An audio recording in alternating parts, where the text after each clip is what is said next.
மறுபடியுமாக உங்களை சந்திப்பதில் நான் மிகவும் மகிழ்ச்சி அடைகிறேன். கடந்த வாரத்தில் நான் மத்தேயு 1ஆம் அதிகாரத்தை நம்ம என்ன பண்ணோம்னா ஒரு ரீகேப் மாதிரி பார்த்தோம். இன்றைக்கி நம்ம என்ன பார்க்க போகிறோம் அப்படின்னா மத்தேயு 22ஆம் அதிகாரத்தில் 1 முதல் 22 வசனங்களை நம்ம ஆராய்ந்து பார்க்க போகிறோம். மத்தேயு 22 நீங்கள் ஓப்பன் பண்ணி வச்சுக்கலாம். அதில் வசனம் 1லேருந்து 14 வரைக்கும் நம்ம பார்க்கும்போது ஒரு மத்தேயு 22ஓட அவுட்லைனை நான் ஃபஸ்ட்டு சொல்லிடுறேன். மத்தேயு 22ல் 1லேருந்து 14 வரைக்கும் நீங்கள் பார்த்தீங்கன்னா கல்யாண விருந்தை குறித்த உவமையை நம்ம அந்த 1லேருந்து 14வது வசனங்கள் வரைக்கும் நீங்கள் பார்த்தீங்கன்னா இருக்கும். 15லேருந்து 22 வரைக்கும் நீங்கள் பார்த்தீங்கன்னா வரி பணத்தை குறித்த கேள்வி ஆண்டவர்கிட்ட நிறைய பேர் என்ன பண்ணுறாங்க, கேள்வி கேட்குறாங்க. 15லேருந்து 40 வசனங்கள் பார்த்தீங்கன்னா இயேசு கிறிஸ்துவிடம் கேட்கப்பட்ட கேள்விகளை குறித்து நம்ம பார்க்கலாம். 15லேருந்து 22 வரைக்கும் பார்த்தீங்கன்னா வரி பணத்தை குறித்த கேள்வி. 23லேருந்து 33 பார்த்தீங்கன்னா உயிர்த்தெழுதலை குறித்த கேள்வி. 34லேருந்து 40 வசனங்களை பார்த்தீங்கன்னா கட்டளைகளை குறித்த கேள்வி. 41லேருந்து 46 வரைக்கும் பார்த்தீங்கன்னா பரிசேயர்களிடம் இயேசு கேட்ட கேள்வி. ஸோ இந்த அதிகாரத்தை பார்த்தீங்கன்னா ஃபுல்லாக கேள்விகளால் என்ன பண்ணியிருக்கு, நிறைஞ்சிருக்கு. நம்ம இப்போது அந்த ஃபஸ்ட்டு 14 verse 1லேருந்து 14 வசனங்களை நம்ம இப்போ தியானிக்க போகிறோம். உங்கள் எல்லாருக்கிட்டையும் ஒரு இன்விடேஷன் இருக்குல்ல, அது எதுக்கான இன்விடேஷன்? கல்யாண விருந்துக்கான ஒரு இன்விடேஷன். ஸோ இந்த கல்யாண விருந்துக்கு அழைக்கப்பட்டவர்கள் அதை எப்படி ஏற்றுக்கிட்டாங்களா இல்லையா, அதை குறித்து நம்ம தியானிக்க போகிறோம். நம்ம அதிலிருந்து என்ன கற்றுக்க போகிறோம் அப்படின்றத நம்ம தியானிக்க போகிறோம். இந்த 1லேருந்து 14 வசனங்கள் நம்ம பார்க்கும்போது இந்த பகுதியில் பரலோக ராஜ்யத்தை எதற்கு ஒப்பிடப்பட்டிருக்குன்னா கல்யாண விருந்தை ஆயத்தம் செய்த ஒரு ராஜாவுக்கு என்ன பண்ணுறாங்கன்னா ஒப்பிடப்பட்டிருக்கு. நம்ம மத்தேயுவில் பார்த்தீங்கன்னா பரலோக ராஜ்யத்தை குறித்து என்ன பண்ணுவார், நிறைய என்ன பண்ணியிருப்பார், ரெக்கார்ட் பண்ணி வச்சுருப்பார். இது நம்ம மத்தேயோட இன்ட்ரடக்ஷன் கிளாஸில் நம்ம என்ன பண்ணியிருக்கோம், பார்த்துருக்கோம். ஏறக்குறைய 32 முறைக்கு மேலே அவர் எதை குறித்து பேசுகிறார்னா தேவனுடைய ராஜ்யத்தை குறித்து தான் என்ன பண்ணுறாரு, பேசுகிறார். ஸோ பரலோக ராஜ்யத்தை குறித்த ஊமை தான் இந்த 1லேருந்து 14 வசனங்கள். இங்கே என்ன பண்ணுறாருன்னா ஒரு ராஜா என்ன பண்ணுறாரு, தன்னுடைய மகனுக்காக ஒரு கல்யாண விருந்து என்ன பண்ணுறாரு, ரெடி பண்ணி எல்லாருக்கும் என்ன பண்ணுறாங்க, அழைப்பு கொடுக்குறாங்க. ஆனால் சில பேர் என்ன பண்ணலாம், அந்த அழைப்பை ஏற்றுக்கலை. அதனால என்ன பண்ணுறாருன்னா வழி சந்துகளில் இருக்கிற மற்றவங்களுக்கு என்ன பண்ணுறாங்க, அந்த அழைப்பை கொடுத்து அவங்கள என்ன பண்ணுறாங்கன்னா விருந்துக்கு அழைத்துட்டு வரதை நம்ம பார்க்கலாம். ஸோ இந்த உவமையிலேருந்து நம்ம என்ன கற்றுக்க போகிறோம் அப்படின்னு பார்த்தீங்கன்னா, யார் பாத்திரவான்கள் அல்ல, ஆண்டவர் ஆயத்தம் பண்ண அந்த கல்யாண விருந்தில் யார் யாரெல்லாம் பாத்திரவான்கள் அல்ல. இப்போ நம்ம ஆல்ரெடி பார்த்தோம் பரலோக ராஜ்யம் எதை குறிக்குது அப்படின்னா கல்யாண விருந்துக்கு ஆயத்தம் செய்து ஒரு ராஜாவுக்கு ஒப்பிடப்பட்டிருக்கு. ஸோ யார் யாரெல்லாம் பாத்திரவான்கள் அல்ல அப்படின்னு ஒரு 5 விஷயங்களை நம்ம என்ன பண்ண போகிறோன்னா இன்றைக்கி தியானிக்க போகிறோம். ஸோ முதல்ல பார்த்தீங்கன்னா அழைப்பை ஏற்றுக்கொள்ள மனதில்லாதவர்கள். ஃபஸ்ட்டு அந்த கால் வந்த உடனே அதை என்ன பண்ணல, அக்செப்ட் பண்ணிக்காத பர்சன் அந்த விருந்துக்கு என்ன பண்ண முடியாது, பாத்திரவானா இருக்க முடியாது. அதுதான் 3வது வசனத்தில் நீங்கள் அந்த 22ஆம் அதிகாரத்தை நீங்கள் திருப்பி வச்சுக்கிட்டிங்கன்னா அதில் 3வது வசனத்தை யாராவது வாசிக்கலாமா? ம் ம் ம்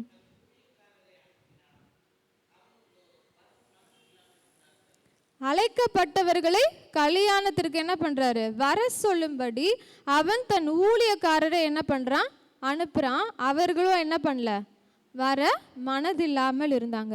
ராஜா என்ன பண்ணுறாரு, தன்னுடைய ஊழியக்காரர்கள்லாம் கூப்பிட்டு என்ன பண்ணுறாரு, திரும்ப விருந்துக்கு அழைக்கிறாரு. அப்படின்னா என்னென்னா ஆல்ரெடி தேர் இன்வைட்டட், அழைக்கப்பட்டவர்களை தான் போய் என்ன பண்ணுறாரு, கூப்பிட போகிறாரு. ஸோ நிறைய கமெண்ட்ரிஸ்லாம் நீங்கள் பார்த்தீங்கன்னா முக்கியமாக அந்த காலத்தில் 2 அழைப்பிதழ்களை கொடுப்பாங்களாம். ஒன்று அட்வான்ஸ்டாக கொடுத்துடுறது, ஒன்று விருந்தெல்லாம் ரெடி பண்ணி எல்லாம் ஆயத்தம் பண்ணிட்டதுக்கப்புறம் திரும்பி என்ன பண்ணுவாங்களாம், போய் கூப்பிடுவாங்களாம். அது மாதிரி தான் 2 டைம் என்ன பண்ணுறாரு ராஜா, என்ன பண்ணுறாரு, அந்த அழைக்கப்பட்டவர்களை அழைப்பதற்கு திரும்ப என்ன பண்ணுறாரு, கூப்பிடுறாரு.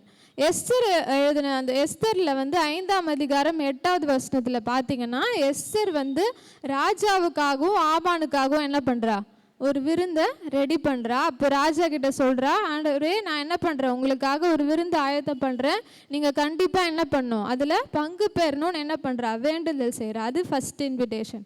ரெண்டாவது என்ன பண்ணுறான்னா, ஆயத்தம் பண்ணிட்டதுக்கு அப்புறமா எஸ்தர் 6ஆம் அதிகாரம் 14வது வசனத்தில் நீங்கள் பார்த்தீங்கன்னா, ராஜாவுடைய பிரதானிகள் என்ன பண்ணுறாங்கன்னா, ஆமானை என்ன பண்ணுறாங்கன்னா துரிதப்படுத்துகிறாங்களாம். எதுக்காகனா, எஸ்தர் விருந்து என்ன பண்ணிட்டாங்க, ரெடியாக வச்சுருக்காங்க, நீங்கள் என்ன பண்ணுங்க வாங்கன்னு சொல்லி துரிதப்படுத்துகிறாங்க. அப்போ யூஸ்வலாக ராஜா ஒரு விருந்து ஆயத்தப்படுத்துகிறாருன்னா எத்தனை இன்விடேஷன் கொடுப்பாங்க, 2 இன்விடேஷன் கொடுக்குறாங்க. இந்த ராஜாவுடைய விருந்துக்கு, கல்யாண விருந்துக்கு என்ன பண்ணுறாங்க, அழைக்கப்பட்டவர்களுக்கு எத்தனை முறை அழைப்புதல் கொடுக்கப்படுது, 2 முறை அழைப்புதல் கொடுக்கப்படுது. ஆனால் அவங்க என்ன பண்ணல, அதை ஏற்றுக்கவே இல்லை. சில நேரங்களில் நம்ம என்ன பண்ணுறோன்னா, தேவன் நமக்குன்னு ஒரு பெரிதான பிளான் வச்சுருக்காருல, பெரிய காரியத்தை அவர் என்ன பண்ணியிருப்பார், வச்சுருப்பாரு, அழைப்பை கொடுப்பாரு. ஆனால் நம்ம என்ன பண்ணுவோம், அந்த அழைப்பை ஏற்க மறுத்துடுறோம். அழைப்பு நம்ம நோக்கி தான் என்ன பண்ணுது வரும், ஆனால் அந்த அழைப்புக்கும் நமக்கும் சம்மந்தமே இல்லாத மாதிரி, அது யாருக்கோ சொல்கிறாங்கன்ற மாதிரி நம்ம என்ன பண்ணுறோம், அந்த அழைப்பை ஏற்றுக்கிறது இல்லை. இப்போ வேத பாட வகுப்பு கூட எத்தனை வாட்டி அழைப்புதல் கொடுக்கப்படுது, 2 முறை அழைப்புதல் கொடுக்கப்படுது. அப்படி தானே சண்டேயில் என்ன பண்ணுறாங்க, ஒரு அனௌன்ஸ்மெண்ட் கொடுக்குறாங்க, திருப்பி நம்மளுக்கு என்ன பண்ணாங்க, இன்றைக்கி காலையில் ஒரு ரிமைண்டர் என்ன பண்ணுறாங்க, அனௌன்ஸ் பண்ணுறாங்க, எல்லாம் ஆயத்தமாக இருக்குது, என்ன பண்ணுங்கள், வேத பாட வகுப்புக்கு பங்கு பெறுங்க, உற்சாகமாக பங்கு பெறுங்க. ஸோ நம்மளுக்கு அழைப்பு கொடுக்கப்பட்டே தான் இருக்குது. ஆனால் அந்த அழைப்பை நம்ம ஏற்க நமக்கு மனசு இருக்கா அப்படின்னு நம்ம என்ன பண்ணணும், யோசித்து பார்க்கணும். ஏசாயா 43ஆம் அதிகாரம் 1வது வசனத்தில் நம்ம பார்க்குறோம், பயப்படாதே, உன்னை மீட்டு கொண்டேன், உன்னை பேர் சொல்லி அழைத்தேன், நீ என்னுடையவன். ஆண்டவர் எல்லாருக்குமே என்ன பண்ணுறாரு, அழைப்பு கொடுக்குறாரு. அதுவும் ஸ்பெஷலாக எப்போ, நம்மளை பேர் சொல்லி என்ன பண்ணுறாரா, அழைத்து நம்மளை மீட்டு கொண்டு நீ என்னுடையவன், எனக்கு சொந்தமானவன் என்ன பண்ணுறாரு, அவர் நம்மளை உரிமை பாராட்டி நம்மளை என்ன பண்ணுறாரு, அழைக்கிறாரு. அதான் கலாத்தியர் 1ஆம் அதிகாரம் 15வது வசனத்தில் நீங்கள் பார்க்குறீங்கன்னா, பவுல் என்ன சொல்கிறாருன்னா, நான் என் தாயின் வயிற்றில் இருந்தது முதல் என்ன பண்ணுறாராம், என்னை பிரித்தெடுத்து தம்முடைய கிருபையினாலே என்ன பண்ணுறாரு, என்னை அழைத்தார் அப்படின்னு பார்க்குறோம். தாயின் கற்பத்தில் இருக்கும் போதே, நம்ம கருவில் இருக்கும் போதே அவர் என்ன பண்ணுறாரு, நம்மளை பிரித்தெடுத்து நம்மளை என்ன பண்ணுறாராம், அவருடைய கிருபையால் என்ன பண்ணுறாரு, அழைக்கிறார். ஸோ ஆண்டவர் நமக்கு ஒரு பெரிதான திட்டத்தை வச்சு தான் என்ன பண்ணுறாரு, அழைப்பை கொடுக்குறாரு. அந்த டைமில் கூட அந்த ராஜா என்ன பண்ணுறாரு, ஒரு பெரிய விருந்தை ஆயத்தப்படுத்தி எல்லாத்தையும் ஆயத்தமாக வச்சு என்ன பண்ணுறாரு, அழைக்கிறாரு. 2 வாட்டி என்ன பண்ணுறாரு, கூப்பிடுறாரு. ஆனால் அந்த ஜனங்கள் என்ன பண்ணல, அதை ஏற்க அவங்களுக்கு மனசு இல்லை. ரோமர் 8ஆம் அதிகாரம் 30வது வசனத்தில் பார்த்தீங்கன்னா, எவர்களை முன் குறித்தாரோ அவர்களை அழைத்தும் இருக்கிறார். முன் குறித்திருக்கிறார் அப்படின்னா என்னென்னா, அவர் ஆல்ரெடி ப்ரீ டிஸ்டைன் பண்ணி என்ன பண்ணுறாராம், கால் பண்ணுறாராம். நம்ம கூட ஒரு கல்யாணத்துக்கு அழைப்புதல் கொடுக்கணுன்னா முதல்ல என்ன பண்ணுவோம், நம்ம தெரிஞ்சவங்களுக்கு தான் என்ன பண்ணுவோம், கொடுப்போம். முதல்ல என்ன பண்ணுவோம், ஒரு நோட் எடுத்து, ஒரு டைரி எடுத்து, நமக்கு யார் யாரெல்லாம் க்ளோஸ்டு சர்க்கிள், யார் யாரோட பேரெல்லாம் நம்ம ஃபஸ்ட்டு யார் யாருக்கெல்லாம் கொடுக்கணும்னு என்ன பண்ணுவோம், நோட் பண்ணுவோம். அப்போ ஆண்டவர் கூட நம்மளை என்ன பண்ணுறாருன்னா, எவர்களை முன்குறித்தாரோ அவர்களை என்ன பண்ணுறாராம். அப்போ அந்த ராஜா ஏற்கனவே என்ன பண்ணியிருப்பார், முன் குறித்து வச்சுருப்பார், யார் யாரெல்லாம் அழைக்கணும், அவங்க லிஸ்டெல்லாம் ரெடி பண்ணி என்ன பண்ணுவார், அவங்க ஊழியக்காரர்களை சொல்லி என்ன பண்ணுவார், அனுப்புவார். ஆனால் என்ன பண்ணுறாங்க, அவங்க அதை ஏற்றுக்கவே இல்லை. இந்த வெட்டிங் ஃபீஸ்ட் அப்படின்னு பார்த்தீங்கன்னா, ஒரு ராஜா வீட்டு கல்யாணம்னா ரொம்ப பயங்கரமாக என்ன பண்ணும், நடக்கும். அது ஒரு நாடு தழுவிய ஒரு கொண்டாட்டம் மாதிரி என்ன பண்ணும், நடக்கும். இப்படிப்பட்ட ஒரு பெரிய அழைப்பை அவங்க என்ன பண்ணிட்டாங்க, ஏற்க மனசு இல்லை. அப்போது யார் அந்த விருந்துக்கு பாத்திரவான்கள் அல்ல அப்படின்னு நம்ம பார்த்தோன்னா, முதல்ல அழைப்பை ஏற்க மறுத்தவர்கள் அந்த விருந்துக்கு என்ன பண்ணல, பாத்திரவான்களால் அல்ல. 2வது பார்த்தீங்க அப்படின்னா, அழைப்பை விட தங்கள் அலுவல்களை பெருசாக நினைக்கிறவங்க கண்டிப்பாக அந்த விருந்துக்கு பாத்திரவான்களாக இருக்க முடியாது. அது அதிகாரத்தில் 4வது வசனமும் 5வது வசனத்தையும் நம்ம வாசித்து பார்த்தோன்னா, வேறு ஊழியக்காரர் என்ன பண்ணுறாரு, அழைத்து நீங்கள் போய் என்ன பண்ணுங்கள், என் விருந்தை என்ன பண்ணி வச்சுட்டேன், நான் ஆயத்தம் பண்ணி என்ன பண்ணிட்டேன், ரெடியாக வச்சுருக்கேன், எல்லாம் ஆயத்தமாக இருக்கிறது, நீங்கள் என்ன பண்ணுங்கள், என்னுடைய விருந்துக்கு வாருங்கள் அப்படின்னு திரும்ப என்ன பண்ணுறாரு, ரெக்வெஸ்ட் பண்ணுறாரு, திரும்ப போய் இன்வைட் பண்ணுறாரு. ஆனால் அந்த அழைக்கப்பட்டவர்கள் எங்கே போயிட்டாங்களாம், அதை அசட்டை பண்ணி ஒருவன் தன் வயலுக்கு போயிட்டான், ஒருவன் என்ன பண்ணிட்டான், பிஸ்னஸை பார்க்க போயிட்டார். ஸோ ஒரு ராஜாவிடமிருந்து அழைப்பு வந்ததுன்னா ரொம்ப ஸ்பெஷலாக இல்லையால்ல? இப்போ நமக்கே வந்து ஒரு சீஃப் மினிஸ்டர்கிட்ட இருந்து ஒரு அழைப்பு வந்துச்சுன்னா அது எவ்வளோ ஸ்பெஷலாக இருக்கும். இப்போ நம்ம சர்ச்சுன்னு பார்த்தா இப்போ ஃபாதர் பிஷப் நம்மளை இன்வைட் பண்ணிட்டேன்னா உடனே நம்மளுக்கு என்ன ஆகிடும், ஒரு சந்தோஷம் வந்துடும்ல. அந்த மாதிரி ஒரு அழைப்பு, ரொம்ப மேன்மையான அழைப்பு. ஆனால் அவங்களுக்கு அந்த அழைப்பை விட எது பெருசாக இருந்துச்சு, அவங்க வேலை தான் பெருசாக இருந்தது. நீதிமொழிகள் 9ஆம் அதிகாரம் 3வது வசனமும் 5வது வசனத்தையும் நம்ம வாசித்து பார்க்கும்போது அங்கே ஞானம் என்ன பண்ணுதான், தன்னுடைய பணிவிடைக்காரிகளை என்ன பண்ணுதான் அனுப்பி பட்டணத்தோட உயர்ந்த மேடுகள்லேருந்து கூப்பிட்டு, நீங்கள் வந்து என்ன பண்ணுங்க, என் அப்பத்தை புசித்து நான் வார்க்கிற திராட்சை ரசத்தை என்ன பண்ணுங்க, பானம் பண்ணுங்க அப்படின்னு கூப்பிடுது. இந்த மாதிரி ஞானம் தான் என்ன சொல்கிறாங்கன்னா இயேசு கிறிஸ்துவோட ஒப்பிடப்படுது. அப்போது ஆண்டவர் என்ன பண்ணுறாரு, என்னுடைய அப்பத்தை புசிப்பதற்கும் என்னுடைய திராட்சை ரசத்தில் பானம் பண்ணுவதற்கான ஒரு பெரிய அழைப்பை நம்மளுக்கு என்ன பண்ணுறாரு, கொடுக்குறாரு. ஆனால் என்ன பண்ணுறோம், நம்ம அந்த அழைப்பை விட நம்மளுடைய வேலைகளை தான் என்ன பண்ணுறோம், பெருசாக என்ன பண்ணுறோம், யோசிச்சு பார்க்குறோம். இந்த விருந்து அப்படின்னு பார்த்தீங்கன்னா, விருந்துன்னு சொன்னால் என்ன அப்படின்னு நம்ம புரிஞ்சுக்கணும் அப்படின்னா, தேவனுடைய ராஜ்யத்தில் தேவனோடு உறவாடக்கூடிய இல்லை தேவனோடு ஐக்கியம் பாராட்டுவதற்கான ஒரு நல்ல ஆப்பர்ச்சுனிட்டி தான் என்னது, அந்த விருந்து அப்படின்னு அர்த்தம். Enjoying fellowship with God in his kingdom.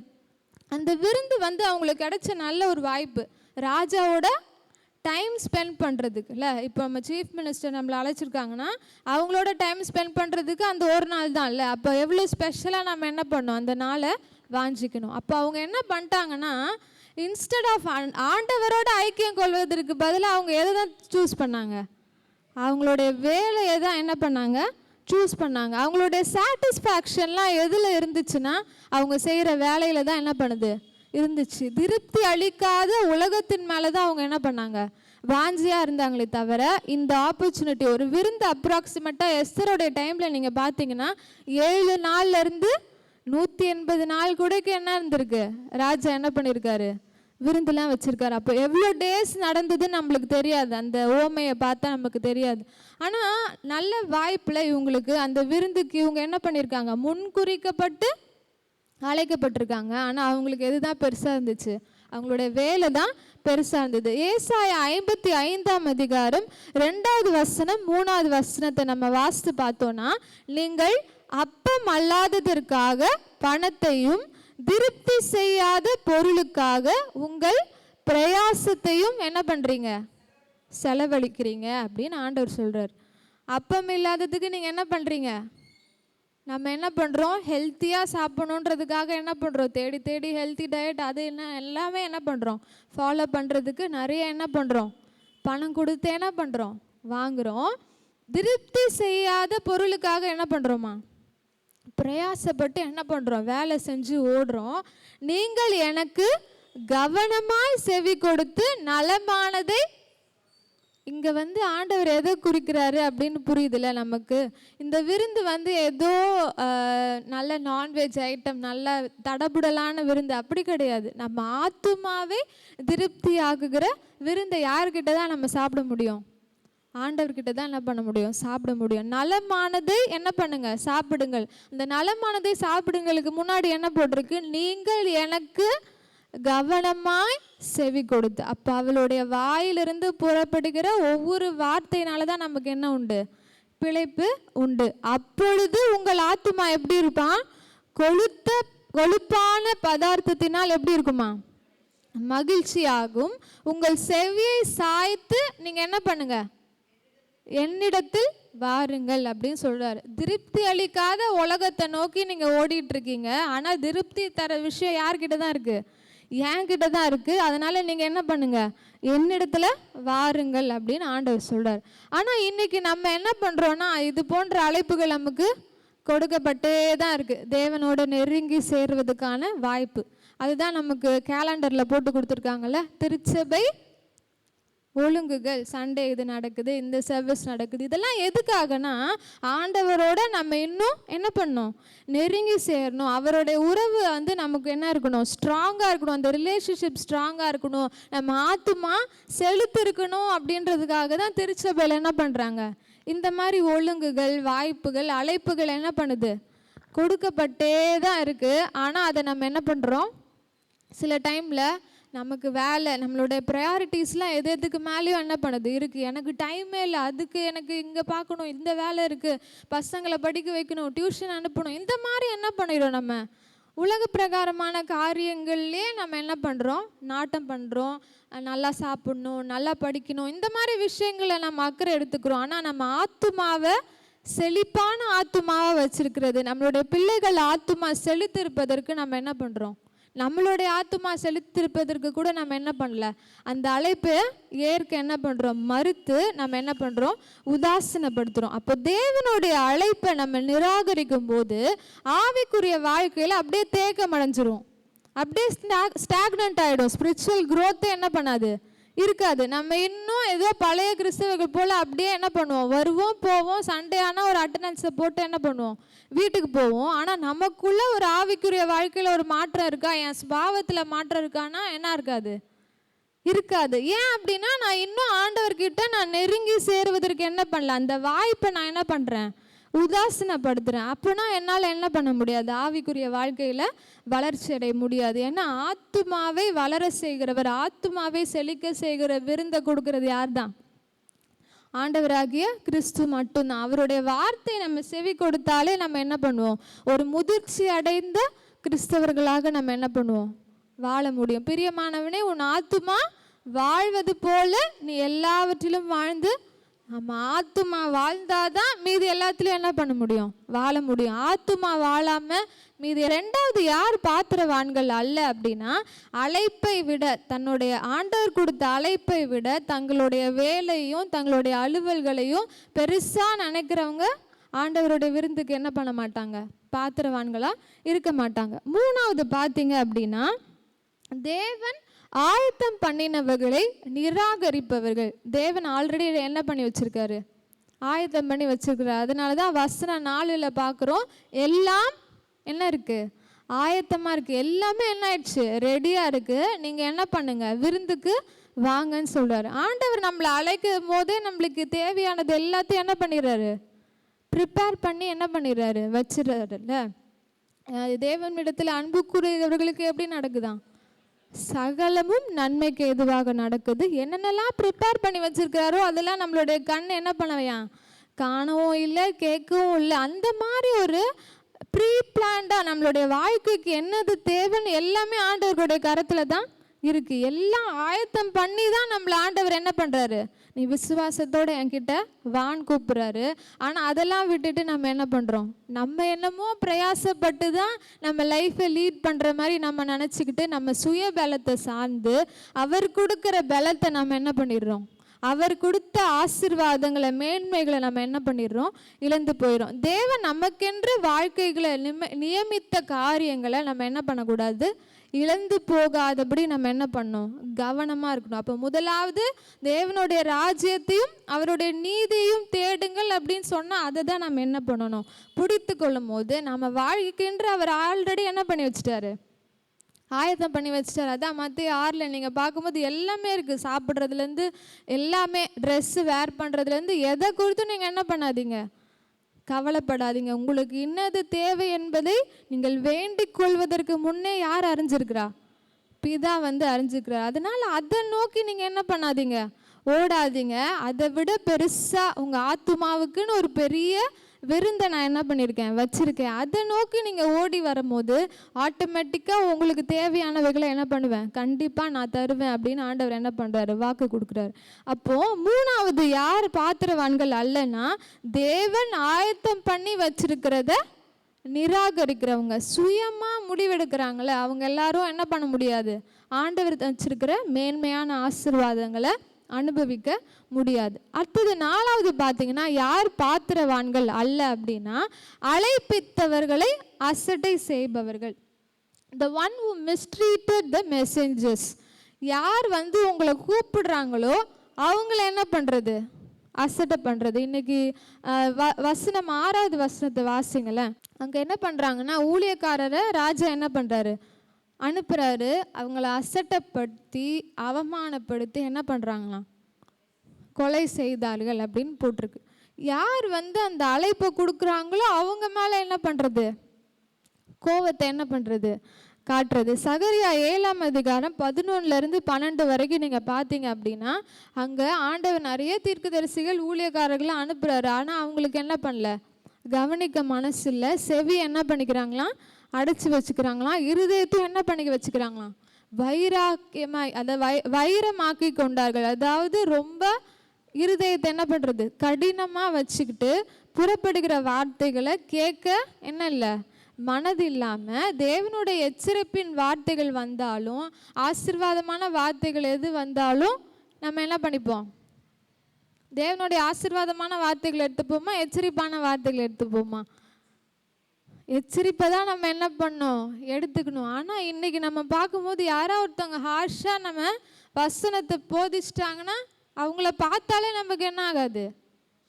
ஏன்னா அவங்க ரொம்ப கடினமாக பேசுகிறாங்க. அப்படிலாம் என்ன பண்ணக்கூடாதான்? பேசக்கூடாதான். அப்படிலாம் ஆண்டவர் எங்கேயும் என்ன பண்ணல?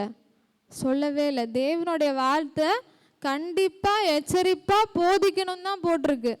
பாவி என்ன பண்ணணும்? ரட்சிக்கணும். பாவி என்ன பண்ணக்கூடாது? அதே பாவத்தில் விழுந்து போனால் அந்த ரத்தப்பழியை நான் யார்கிட்ட கேட்பேன்? ஊழியக்காரர்கிட்ட தான் கேட்பேன்னு போட்டிருக்கு. அதனால சத்தியத்தை சத்தியமாக போதிக்கிற ஊழியக்காரர்களை நம்ம என்ன பண்ணோம்? நேசிக்கணும். அவங்களாம் நம்மளுடைய ஆத்மா கெட்டு போகக்கூடாதுன்னு தான் என்ன பண்ணுறாங்க? எச்சரிப்பான வார்த்தைகளை பேசுகிறாங்க. இன்றைக்கி எச்சரிப்பின் வார்த்தைகளை பேசுகிறதுக்கு நிறைய பேர் என்ன பண்ணல? இல்லை, நான் ஆசீர்வாதமாக இருக்கணும், கிரேஸை எப்படி நம்ம யூட்டிலைஸ் பண்ணிக்கிறது, எப்படி சுகபோகமாக வாழலாம், கிருபைக்கு கீழ்ப்பட்டவர்கள், அதனால் நம்ம பாவம் செஞ்சு கிருபையில் இருக்கிறதுனால நம்ம என்ன பண்ணிக்கலாம்? மன்னிப்பு கேட்டு ஆண்டவர்கிட்ட போயிடலாம். அப்படிலாம் கிடையாது. அந்த கிருபை என்னைக்காவது ஒரு டைமில் என்ன ஆகிடும்? போயிடும். நம்மளே ஒருத்தவங்க மேலே ஏதாவது தவறு செஞ்சுட்டா ஒரு டைம் என்ன பண்ணுவோம்? மன்னிப்போம். திரும்ப திரும்ப பண்ணிகிட்டே இருக்கும் போது என்ன ஆகிடும்? நமக்கு பொறுமை என்ன பண்ணிடுவோம்? இழந்துடுவோம். இன்றைக்கி எச்சரிப்பின் சத்தங்களை நம்ம கேட்குறதுக்கு அவங்கள என்ன பண்ணுறோம்? அந்த ஊழியக்காரரே நம்ம என்ன பண்ணுறோம்? தப்பாக நினச்சி அவங்கள என்ன பண்ணுறோம்? தப்பாக பேசிட்டு நம்ம ஆத்துமா என்ன பண்ண முடியாது, அதனால் வளர முடியாமல் என்ன ஆகிடுது? ஆண்டவர் நம்மளுக்கு கொடுத்த ஆசீர்வாதங்களை நம்ம என்ன பண்ணுறோம்? இழந்து போகிறோம். இன்றைக்கி 7வது அதே 7வது வசனத்தில் பார்த்தீங்கன்னா, இங்கே அவங்க அனுப்பின எல்லா ஊழியக்காரரும் என்ன பண்ணிட்டாங்க? இவங்க அசட்டை பண்ணி அவமானப்படுத்தி கொலை பண்ணி என்ன பண்ணிட்டாங்க? அனுப்பிட்டாங்க. இங்கே ராஜா அந்த விஷயத்தை கேள்விப்பட்ட போது என்ன பண்ணுறாராம்? தன்னுடைய சேனைகளை என்ன பண்ணுறாராம்? அனுப்பி யாரெல்லாம் அந்த ஊழியக்காரருக்கு விரோதமாக செயல்பட்டாங்களோ அவங்க எல்லாரையும் என்ன பண்ணிட்டாரு? அழிச்சு அந்த பட்டணத்தையே என்ன பண்ணிட்டாராம்? இன்றைக்கி கிறிஸ்தவர்களாக இருக்கிற நம்ம தான் உஷாராக இருக்கணும் ஊழியக்காரர்களை குறித்து பேசுவதற்கு. இன்றைக்கி யூடியூப்பை திறந்தால் எக்கச்சக்கமான வீடியோஸ் யார் யாரையோ பற்றி பேசுகிறது தான் இன்றைக்கி என்ன இருக்குது? ட்ரெண்டிங்காக வைரலாக போயிட்டுருக்கு. குறை சொல்கிற கூட்டம் தான் என்ன ஆயிடுச்சு? இப்போது அதிகமாகிடுச்சு. ஆனால் கிறிஸ்தவர்களாக இருக்கிற நம்ம மற்ற ஊழியக்காரரை குறித்து பேசுவதற்கு நம்ம என்ன பண்ணோம்? பயப்படணும். ஆண்டவர் ஊழியக்காரரை நியமிச்சிருந்தா ஆண்டவர்கிட்ட தான் அவங்க என்ன பண்ணுவாங்க? பொறுப்பாக ஆண்டவர் அவங்கள என்ன பண்ணுவார்? பார்த்துப்பார்ல. நம்ம தேவையில்லாமல் நம்மளுடைய வார்த்தைகளை விட்டு நம்ம பாவத்தோட லிஸ்ட்டு நம்ம என்ன பண்ணக்கூடாது? அதிகப்படுத்தி ஆக்கினையே நம்ம தலைமையில் என்ன பண்ணக்கூடாது? எடுத்துக்கக்கூடாது. இன்றைக்கி நிறைய டைமில் நம்ம என்ன பண்ணுறோன்னா, அந்த நியாயாதிபதியோடைய சீட்டை நம்ம எடுத்து போட்டுட்டு நம்ம என்ன பண்ணிக்கிறோம்? மற்றவங்கள நியாயம் விசாரிச்சுட்டு நம்ம சுயநீதியை வச்சு அவங்கள கம்பேர் பண்ணி என்ன பண்ணுறோம்? நம்ம நீதிமான என்ன பண்ணுறோம்? ப்ரூவ் பண்ண ட்ரை பண்ணுறோம். ஆனால் ஆண்டவர் இங்கே என்ன பண்ணுறாருன்னா, அந்த உண்மையாக ஒரு ஊழியக்காரன் இருந்தால் அவனுக்கு விரோதமாக யார் வந்தாலும் கர்த்தரே அவங்களுக்கு விரோதமாக என்ன பண்ணுவார்? எதிர்த்து நிற்பார். அதான் நீங்கள் எக்ஸாம்பிளாக பார்த்தீங்கன்னா, மீரியாம் என்ன பண்ணுறா? மோசேக்கு விரோதமாக பேசுகிறா. இத்தனைக்கும் அவள் கூட பிறந்த ஒரு சகோதரி தான். ஆனால் ஆண்டவர் அவளை சும்மா விட்டாங்களா? இல்லை. ஒரு ஊழியக்காரன் உண்மையாக இருந்தாங்கன்னா அது பெற்ற குடும்பம் அவங்கள விரோதமாக பேசினா கூட ஆண்டவர் என்ன பண்ண மாட்டார்? சும்மா இருக்க மாட்டார். கோராக பார்த்தீங்கன்னா பூமி அவனை என்ன பண்ணிச்சான்? விழுங்கி போட்டது. மோசேக்கு விரோதமாக பேசுகிறவங்கள சர்ப்பங்களை என்ன பண்ணுதான்? கடித்ததான். அப்போ இங்கே பார்த்தீங்கன்னா அந்த அழைப்பித்தவர்களை யார் யாரெல்லாம் அவங்களுக்கு அட்வைஸ் பண்ணாங்களோ, நீங்கள் வாங்க, இந்த விருந்துக்கு வாங்க, ஆண்டவரோட நீங்கள் ஐக்கியம் கொள்ளுங்க, இந்த விஷயத்தெல்லாம் நீங்கள் விட்டுருங்க, ஆண்டவரோட நெருங்கி சேருவதற்கு இதெல்லாம் தடையாக இருந்தால் இதெல்லாம் நீங்கள் என்ன பண்ணுங்க? விட்டுருங்க, ஆண்டவர் வெறுக்கிறத விடுங்க அப்படின்னு அட்வைஸ் பண்ணால் அதை நம்ம என்ன பண்ணக்கூடாது? அசட்டை பண்ணி அவங்கள என்ன பண்ணக்கூடாது? தரைக்குறைவாக நம்ம என்ன பண்ணக்கூடாதுன்னா பேசக்கூடாது. அப்படி பேசினோன்னா அதனுடைய விளைவுகளை யார் சந்திப்போம்? நம்ம தான் சந்திப்போம். தேவனுடைய அழைப்பை நிராகரித்து விட்டோமேன்னு அப்படின்னு பின்னாடி வருத்தப்பட்டு எந்த பிரயோஜனமும் இருக்காது. அதான் நீதிமொழிகளில் ஒரு வசனம் இருக்குது, ஐயோ என்னுடைய போதகரின் சொல்லை நான் கேளாமல் போனேனே அப்படின்னு நம்ம கவலைப்படுறதுக்கு முன்னாடி நம்ம என்ன பண்ணிடணும்? இந்த டைம்லே அந்த ஆண்டவருடைய அந்த கிருபையின் அந்த நாட்களை இங்கே பார்த்தீங்கன்னா ஃபஸ்ட்டு இன்விடேஷன் கொடுத்தாச்சு, ரெண்டாவது டைமும் போய் கூப்பிடுறாங்க, வரல, எல்லாம் ரெடியாக இருக்குன்னு திரும்பி ஊழியக்காரர் என்ன பண்ணுறாரு? அனுப்புகிறாரு. இந்த மாதிரி தான் நம்மளுக்கு எத்தனை ஊழியக்காரர்கள் ஆண்டவர் அனுப்பிட்டே இருக்கார்ல. ஒவ்வொரு வார்த்தைகள் கண்டிப்பாக நம்மளுக்கு ஒரு வார்த்தையாவது நம்மளை என்ன பண்ணும்? அது குத்தும், உணர்த்திட்டே இருக்கோம். நம்ம ஏதாவது ஒரு விஷயத்தில் தவறிட்டு இருக்கோன்னு. ஆனால் நம்ம என்ன பண்ணுறோம்னா நம்மளுடைய மனதை கடினப்படுத்தி அதை நம்ம இன்னும் என்ன பண்ணுறோம்? செஞ்ச பாவத்தையே என்ன பண்ணுறோம்? திரும்ப திரும்ப செஞ்சு ஏதோ அந்த பாவ மன்னிப்பின் ஜபத்தை மட்டும் நம்ம ஜெபித்துட்டு என்ன பண்ணிடுறோம்? கடந்து போகிறோம். அப்படி இல்லை. அந்த அழைப்பு நம்மளுக்கு வருது, அந்த எச்சரிப்பின் வார்த்தைகள் நம்ம நோக்கி வருதுன்னா, உண்மையாகவே அதுக்கு மனம் திருத்துனா, அந்த கிருபையின் நாட்களை நம்ம யூஸ் பண்ணிக்கிட்டோன்னா அந்த ஆண்டவருடைய விருந்தில் நம்ம என்ன பண்ண முடியும்? பங்கு பெற முடியும். அடுத்தது நீங்கள் பார்த்தீங்கன்னா விருந்துக்கு ஆயத்தம் இல்லாதவர்கள் கண்டிப்பாக எங்கே போக முடியாது?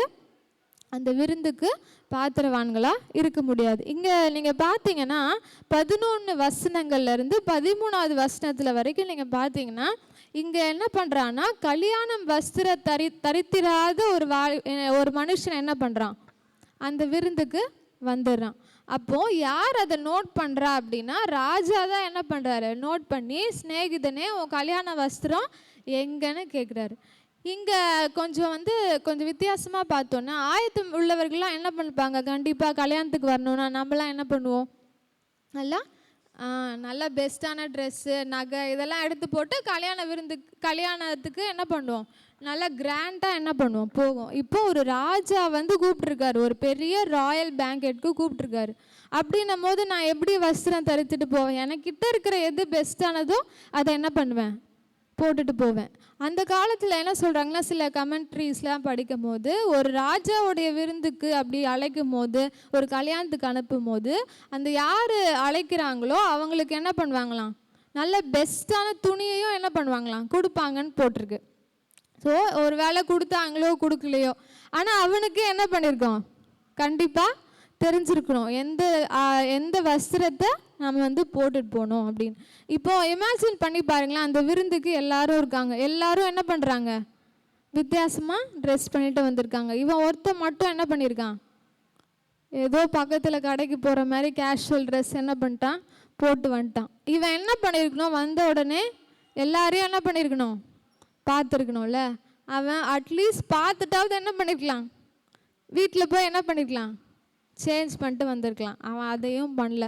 இல்லை என்ன பண்ணலான்னா யார்கிட்டையாவது என்ன பண்ணியிருக்கலாம்? ஏதா வேறு ட்ரெஸ் இருக்கா நான் போட்டுக்கிறேன் அப்படின்னு சொல்லி என்ன பண்ணலாம்? சரி ஒரு வேளை அவர் பிஸியாக ஏதாவது வேலைக்குள்ளே பார்த்துட்டு விருந்துக்கு வந்திருக்கலாம். அப்படின்னா என்ன பண்ணிக்கலாம்? பக்கத்தில் இருக்கவங்க கிட்ட கேட்டாவது என்ன பண்ணிக்கலாம்? ட்ரெஸ்ஸை சேஞ்ச் பண்ணியிருக்கலாம். அப்படியும் என்ன பண்ணலை. ஸோ ராஜாவே என்ன பண்ணுறாரு? கண்டிப்பாக ராஜாவுக்கு முன்னாடி வேறு யாராவது கேட்டிருப்பாங்களா இல்லையா? நம்மளே ஒரு நாள் ரொம்ப டயர்டாக ஒழுங்காக எதுவும் ட்ரெஸ் பண்ணாமல், என்ன இன்றைக்கி நீங்கள் இப்படி இருக்கீங்க, ஏன் இன்றைக்கி இந்த ட்ரெஸ் போட்டிருக்கீங்க அப்படின்னு கண்டிப்பாக என்ன பண்ணுவாங்க? கேட்பாங்க. அந்த மாதிரி கண்டிப்பாக அவனை என்ன பண்ணியிருக்கணும்? கேட்டிருக்கணும். அது குறித்து அவன் என்ன பண்ணல? கவலைப்படல. இப்போ ராஜா என்ன பண்ணுறாரு? கேட்குறாரு. அது கூட ரொம்ப பொலைட்டாக, சிநேகிதனே ஏன் நீ கல்யாண வஸ்திரம் போடலை? அங்கே நீங்கள் பார்த்தீங்கன்னா அவன் எப்படி இருக்கானா? 13வது வசனத்தில் அவன் எப்படி இருக்கானா? பேசாமல் இருந்தான் போட்டிருக்கு. 11, 12வது விருந்தாளிகளை பார்க்கும்படி ராஜா என்ன பண்ணுறாராம்? வராராம். அப்போ விருந்துக்கு ட்ரெஸ் பண்ணாது, கல்யாண வஸ்திரம் தரித்திராத ஒரு மனுஷனை பார்த்து, சிநேகிதனே உன் வஸ்திரம் எங்கே? அவனோ பேசாமல் இருந்தான். அவன் உள்ளே வந்ததே கிருபையினால தான் வந்தான். அழைக்கப்பட்டவர்கள் வேற யாரோ, ஆனால் இவங்கெல்லாம் எங்கே இருந்தாங்க? வழி சந்துகளில் இருந்த வெளியில் இருந்த மற்றவர்களை தான் என்ன பண்ணுறாரு ராஜா. சரி, அவங்கெல்லாம் அழைப்பை ஏற்றுக்கல, நீங்களாவது வாங்க அப்படின்னு சொல்லி கூப்பிட்றாரு. இவங்களை என்ன பண்ணியிருக்காரு? தெரிந்து கொண்டு கூப்பிட்றாரு. அப்போ அந்த கிருபையை எவ்வளோ அவன் என்ன பண்ணியிருக்கணும்? யூட்டிலைஸ் பண்ணியிருக்கணுமா இல்லையா? இவன் அந்த டைம்லேயும் அவனுடைய சுய நீதியையும் அவனுடைய பெருமையும் அவனுடைய அகங்காரத்தையும் என்ன பண்ணுறான்? காட்டுறான். ராஜா கேட்குறாரு, அப்போ கூட என்ன பண்ணல? ரிப்ளையே பண்ணல. ஸோ அநேக தரம் நம்ம என்ன பண்ணுறோன்னா, நம்மளுடைய சுய நீதியை வச்சு நிலைநாட்டுறோம். நம்ம நீதிமான் தான், நமக்குன்னு ஒரு ரூல்ஸ் இருக்குது, நமக்குன்னு ஒரு நீதி இருக்குது, அதுதான் கரெக்டுன்னு நம்ம என்ன பண்ணுறோம்? நிறைய டைமில் நம்மளுடைய சுய நீதியை காண்பிக்க விரும்புகிறோம் ஆண்டவர்கிட்ட கூட. அந்த பரிசேய நாயக்காரன் கதையில் நீங்கள் பார்த்தீங்கன்னா என்ன பண்ணுறான்? இவன் இத்தனை தரம் தான் உபவாசிக்கிறானா, இப்படி இருந்தேன் அப்படின்னு என்ன பண்ணுறான்? தன்னுடைய சுய நீதியை காண்பிக்க விரும்புகிறவன் தேவனுடைய முன்னாடி நிற்கவே முடியாது.